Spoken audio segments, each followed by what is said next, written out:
மனிதன் என்பவன் தெய்வமாகலாம். வாரி வாரி வழங்கும் போது வள்ளலாகலாம்.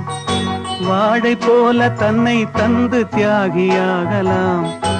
உருகியோடும் மெழுகு போல ஒளியை வீசலாம். மனிதன் என்பவன் தெய்வமாகலாம், தெய்வமாகலாம்.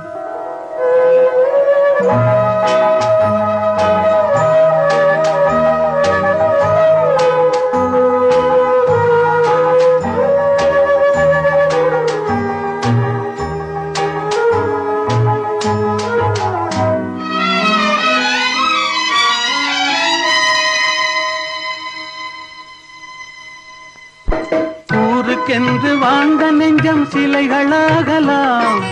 உறவுக்கென்று விரிந்த உள்ளம் மலர்களாகலாம். ஊருக்கென்று வாழ்ந்த